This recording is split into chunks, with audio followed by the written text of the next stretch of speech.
Hello, I'm Janine and welcome to my studio. If you've come for the first time, I hope you'll enjoy the video, and if you've come back again, it's good to know. So leave a comment. Today we're going to look at blending two different colours seamlessly. This is something I'm often asked about because it looks as if it could be difficult. With oil paints and acrylics, you would blend them, actually physically blend the paints, but watercolour is very elemental and it'll do things all by itself. You just have to understand it a little bit, so I'll do my best to convey that in this. I'm just going to show you an example. So here you can see there's a lot of blending going on. There's only, there's three colours used here. This looks like, it's a while ago when I painted it, phthalo blue and some indigo. And then the pink is actually a burnt sienna with a little bit of rose in it. So we're looking at basically blues and pinks. And then on the other side of the page is the other way around. It's got more of the blue in the background. It's like a teal blue, and the pinks blending in with it. We've got some depth down here, maybe neutral tint, but anyway, it's the technique we're going to focus on today. So in a moment we'll start. I'll just show you how I've set my page out. I've taped it around the edges so that when I finish painting and I remove the tape, it gives a nice clean edge, which is how the other paintings were finished. And it's really nice then when you have your book to go through and having nice sharp edges around everything.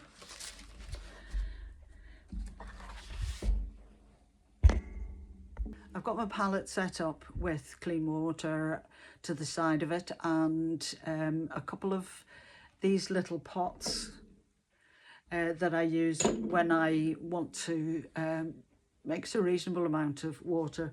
Otherwise my palette, which I'll show you in a minute, it's got one huge central well. I don't want those colours running into each other on the palette. I want them to do that on the page. So brush wise, we've got, I'm going to use two today. This one is, well, they're both sable, which I like. And this one, I would say, it's about as thick as maybe your small finger, and then this little brush, which is probably about the size of the fingernail. So there's no point in me giving you the numbers, because as you know, with brushes, every brand has its own sizes, so a 12 in one size isn't the same as a 12 in another. Okay, I'm going to start by mixing the blue wash. So just get some water in there. These are always handy, these little pipettes. I'll just put some in this little jar here, and pick up some of my paint from the palette. So it's quite a vivid turquoise. That's okay. We don't want it too weak because it'll always dry a lot lighter. And I want to wet my page a little bit, so I'm just using one of these hakes to get the paper ready. Wetting it means it's receptive to the paint and it stops it from drying with edges. So if you don't want edges, this is the way to go. It's got quite a nice sheen on it. So now if I go in with my paint, it'll spread itself around.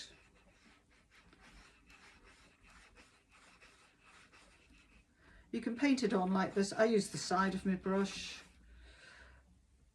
You're getting a nice tone at the top there. Or you can tilt your page and let it run down,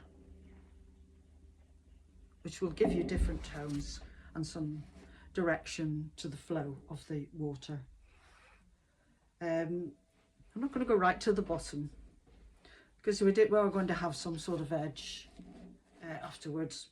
So then in my other pot, I'm going to mix some of the pinky colour. So I'm picking up some burnt sienna, and also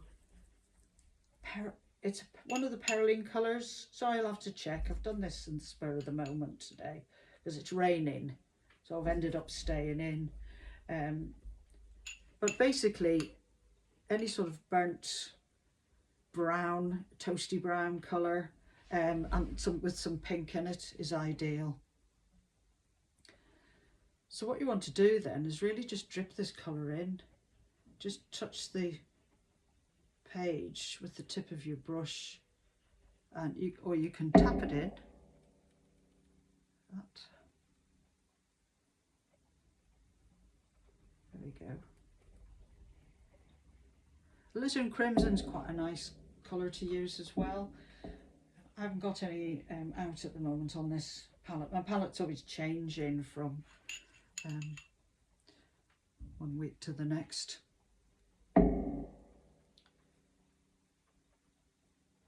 Just creating some clouds here. You can join up with that one. You can see then that it's blending quite nicely, and it should dry with a nice soft finish. Now, as always in demonstrations, sometimes I end up putting too much water on the page, so I'm just going to do a little rescue here. What I'm doing now, excuse the shadow on the screen, I've wet my brush, another brush, and then I'm almost drying it off, but not quite. That will then suck up this water at the side. If it was a dry brush, there's the danger of it just drying, but with a slightly damp brush, and I mean very slightly damp, it seems that water kind of likes to hang on to itself. There we go. And then those will spread out. So you've got a kind of strange sky there. I'll just finish off on the bottom then with, off the top of my head, I'm going to go for the indigo. Now I don't want too much water now. I really want to be, this is going to be very pigment rich, and you'll see it's quite dark. Just go along the bottom here like that. Right up to the tape and over the tape, so you've got a nice clean edge. I always sort of sweep along like that because that sort of encourages the pigment to stay buoyant, and it will give you some surprises along the way. So I could go into that with more little bits and bobs, but as that dries, it will change all the time, and you can go in and just put little points of interest. Again, you don't want to put lots of water on. As it's drying, the pigment won't go as far, but while it's damp like this, it'll spread quite well. So you're getting, as a bonus, these sort of grass shapes here. I mean, that's a very, very simple picture. Just going to take a little bit off the edge here where it's flooding up against the tape there. And you get a backwash, which sometimes you want and sometimes you don't. You can lift highlights out of this with a damp brush as well, but I'm not going to do that. I just want to focus on the one thing today. So that's the pink on blue. On the other side, I'm going to do blue on pink. Just going to have a tea break. That's better. It's still raining here. Really, it's hammering down, in fact. I'm just hoping the light is okay here and I don't have to redo all this videos. Just dampening my paper again. Not too much. I think I went a bit too wet on the other page, but you know, at the end of the day, there's bigger problems in life than not having a page that's wet enough or is too wet. Okay, so we're going the other way around now. Just going to quickly clean my brush.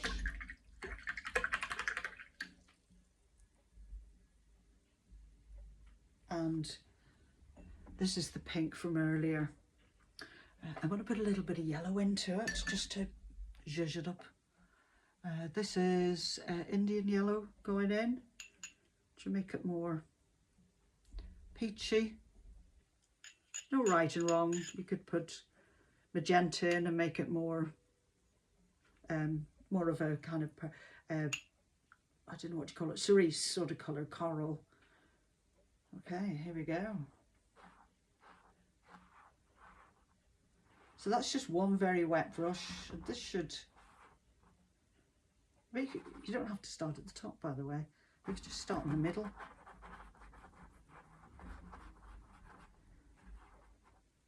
Just have fun with experimenting with the piece.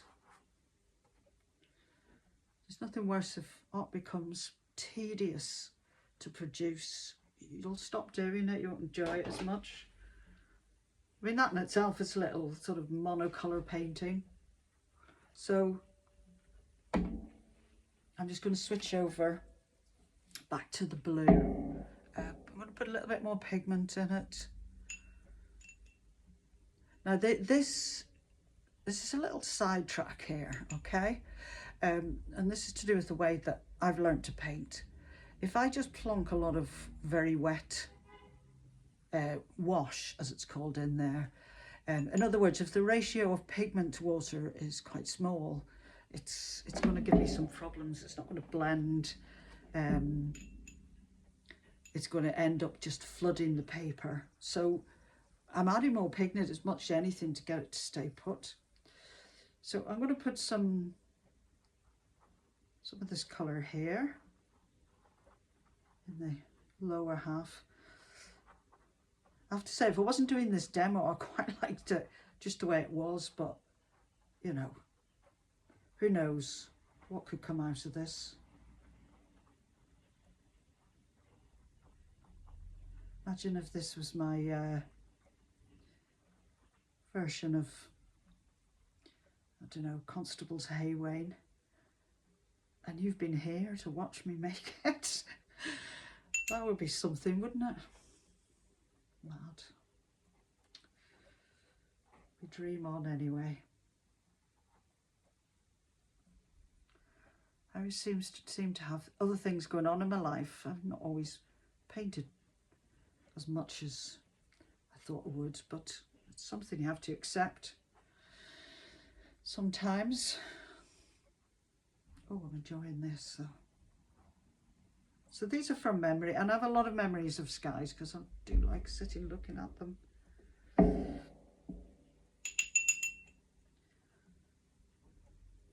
just going to go through that. I'm going to leave some of these little white bits showing. You can see where it's dried because you can make more definite lines there. I think I'm going to go in with a little bit of sepia, actually, which is a really nice deep colour. Or actually, no, I'm not going to go that brown. I've got some perylene violet. This is going to be really dark.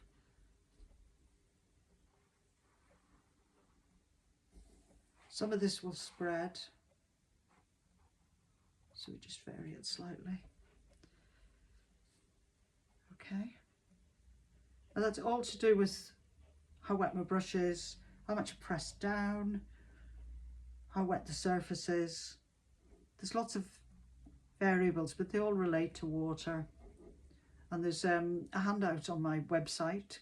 If you go to About and then Classes, there's a handout there that goes through the whole water cycle. So that will spring out like this as it dries. It'll change. Sometimes I make an intervention, like I'm tempted to put a smoky top in there, but it's sort of at a stage where I'd have to be very careful. But I'm going to be opening up a subscription soon, so that you can get longer and more detailed and regular videos from me, because going out teaching isn't always possible. I do like to spread the word, so I hope you'll join.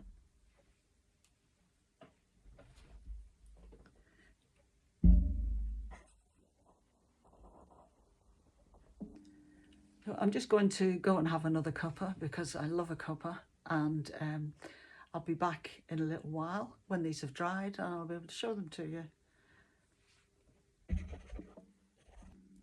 I've just got to share with you this moment.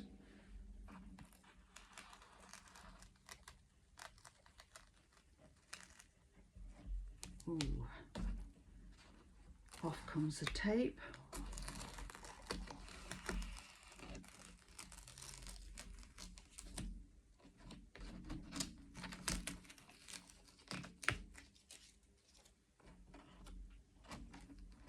I love this point.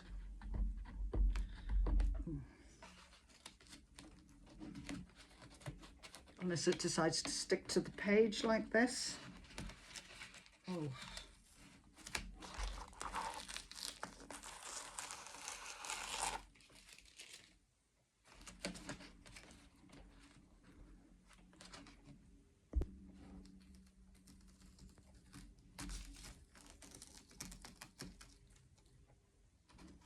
I need dramatic music in the background here.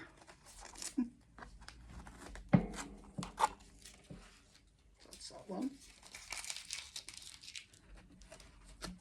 I'll probably do some more on this. I'll have to tape it up again and have a look at it and see what I fancy doing with it.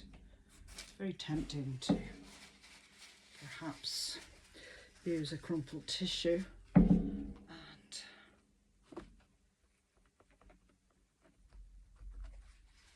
Just lift a little bit of light out there. Be careful not to get too much of a print from the tissue that repeats. So the best time to do this is at this point where it's like sludgy on the surface. It's going to take quite a while to dry completely, so it couldn't keep you in suspense. There we go. Just added another one, and this side here, it's still a little bit glossy.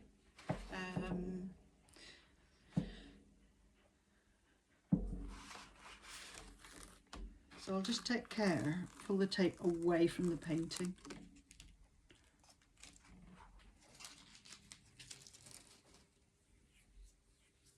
I just couldn't wait to get this tape off. Should have had yet another cup of tea.